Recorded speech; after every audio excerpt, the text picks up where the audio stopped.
salah satu brand terkenal di Indonesia, yaitu brand Erigo. Selamat menyaksikan.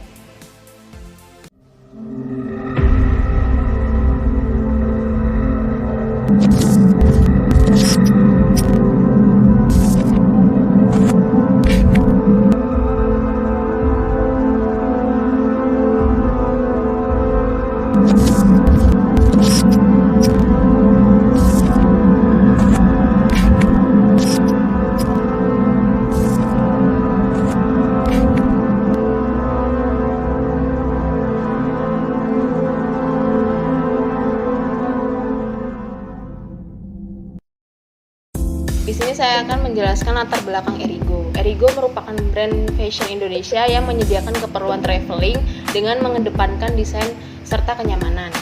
Erigo didirikan oleh Muhammad Sadat pada tahun 2013. Awalnya pada tanggal 28 November 2010, bisnis fashion ini dimulai dengan membuat sebuah brand bernama Selected & Co. Seiring berjalannya waktu, brand tersebut pun berganti nama menjadi Erigo. Brand Erigo sendiri mengawali pembuatan produk dengan membuat batik kasual. Semakin berkembangnya bisnis tersebut, Sadat bercerita bahwa pada tanggal 15 September tahun 2015, ia membuat strategi bisnis baru dengan rebranding brand Erigo menjadi konsep street style and traveling dengan meluncurkan koleksi barunya yaitu reflektif. Kegiatan pemasaran yang dilakukan oleh Erigo Store dengan menggunakan beberapa platform offline dan online. Salah satunya platform offline yang digunakan adalah dengan membuka official store di beberapa kota yaitu Palembang, Banjarmasin, Malang, dan Jogja. Selain itu, Erigo Store juga sering mengadakan bazar di beberapa kota. Sedangkan platform online yang digunakan oleh Erigo Store adalah Instagram. Salah satu platform online yang diteliti oleh penulis adalah sosial media Instagram dengan username @erigostore. Melalui promosi media sosial ini memberi pengaruh terhadap minat beli konsumen karena kemudahan yang didapatkan oleh konsumen di mana konsumen tidak perlu datang ke store Erigo langsung. Hanya lewat platform online konsumen sudah bisa menentukan produk mana yang akan dibeli. Peningkatan minat beli konsumen terhadap produk Erigo terlebih oleh kalangan anak muda yang begitu suka fashion memberi pengaruh positif untuk produk Erigo ke depannya. Di sini saya akan menjelaskan tentang strategi marketing yang digunakan oleh brand Erigo. Strategi marketing yang digunakan dengan target keberadaan para influencer yang turut mempromosikan koleksinya. Di era sekarang, menjalin kerjasama dengan influencer merupakan sebuah keharusan agar bisnis cepat dikenal dan berkembang dengan baik. Erigo memilih strategi ini juga tidak asal pilih influencer untuk memasarkan brandnya. Tidak hanya memilih influencer dari kalangan model saja, Erigo juga memilih dari background beragam selain fashion dengan catatan influencer tersebut bisa mendongkrak penjualan dari koleksi brandnya. Untuk strategi yang satu ini, harus menyiapkan budget khusus karena setiap influencer memiliki red card-nya masing-masing. Semakin terkenal dan memiliki jumlah pengikut yang banyak, maka semakin besar tarif harganya. Selanjutnya, saya akan menjelaskan tentang perkembangan brand Erigo. Perjalanan brand Erigo dimulai sejak tahun 2011 dari sebuah studio kamar salah satu apartemen di wilayah Depok. Kemudian pada tahun 2013 menjadi awal mula berdirinya nama Erigo sebagai sebuah identitas brand bisnis fashion. Awalnya Erigo menyusung konsep bertemakan batik dan ikat pada produk-produknya. Akan tetapi setelah 1 tahun perjalanan, Muhammad Sadat merombak brand identitinya menjadi tema casual fashion yang dipertahankannya hingga saat ini. Keputusan tersebut dipilih mengingat tren fashion yang terus bergerak dengan cepat, ditambah banyaknya persaingan yang semakin kuat. Berbagai upaya dilakukan Erigo untuk memperluas jangkauan pasar, dimulai dari meluncurkan online website bersamaan dengan peluncuran Erigo di tahun 2013, serta memberanikan diri untuk mulai ikut berpartisipasi pada acara-acara offline. Di tahun 2017, Erigo mulai menggunakan platform e-commerce sebagai salah satu kanal berjualan dan bergabung dengan Shopee.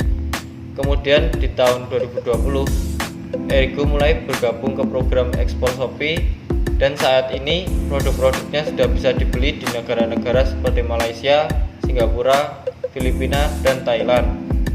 Saat ini Erigo sudah mempunyai kurang lebih 50.000 karyawan dan berencana untuk melakukan ekspansi hingga 100 outlet yang tersebar di seluruh Indonesia pada akhir tahun 2022 ini.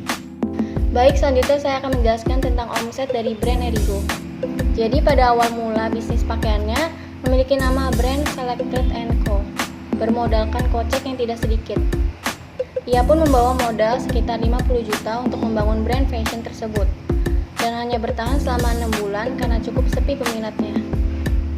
Dalam segi pemasaran Erigo di awal, Sadat mengandalkan pemasaran online dan offline. Untuk offline, ia mencoba membuka pameran di berbagai pasar hingga negeri jiran. Tetapi Sadat menemukan masalah, yaitu kelemahan dalam sistem pameran. Untuk sistem pameran yang ia gunakan, memiliki kelemahan yaitu biaya operasional yang lebih tinggi karena harus menyewa lapak pada penyelenggara dan sekaligus memberikan diskon. Akibatnya, Sadat seringkali mengalami kerugian. Pada tahun 2013, Erigo sering mengadakan pameran yang dimana pameran tersebut memakan biaya operasional yang cukup besar, sekitar 25 juta. Tetapi penjualan hanya mencapai sekitar 5 juta. Hingga dalam setahun, Erigo dapat menjual sekitar 100-120 ribu potong pakaian dengan harga produk mulai dari 130 ribu sampai 375 ribu. Berkat kegigihannya dan pantang menyerah, pada tahun 2015, Erigo berhasil meraup omset sekitar 22 miliar. Pada April 2022, penjualan Erigo mencapai omset terbesar sepanjang 11 tahun ini dan selama 3 tahun terakhir. Erigo menjadi brand fashion dengan penjualan terbesar di marketplace top di Indonesia. Ya, saya akan menjelaskan tentang permasalahan dan solusi yang dihadapi oleh brand Erigo. Pada awal mula berdirinya brand Erigo, bisnis tersebut sangat susah untuk mendapatkan hasil penjualan yang bagus. Apalagi pemilik bisnis tersebut sangat suka untuk memasukkan brandnya ke dalam banyak festival.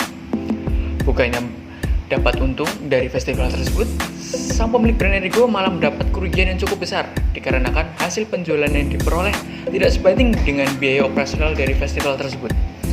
Maka dari itu, sang pemilik usaha berani untuk mengeluarkan uang yang banyak dengan cara pemasaran menggunakan artis sebagai brand ambassador dari brand Erigo tersebut.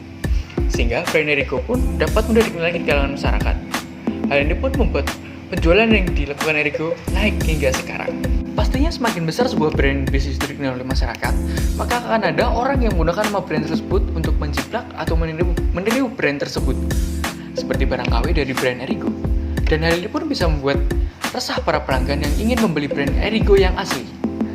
Maka dari itu, Erigo perlu mencantumkan label original dalam produknya, sehingga pelanggan tidak perlu khawatir jika ingin membeli barang yang asli. Dan juga, Erigo telah membuat toko online resmi di banyak online marketplace agar para pelanggan bisa langsung membeli dari produsennya tanpa harus lewat toko online tidak resmi yang mungkin saja menjual barang tiruan atau barang KW. Sekian video penjelasan dari kelompok kami. Jangan lupa di Share,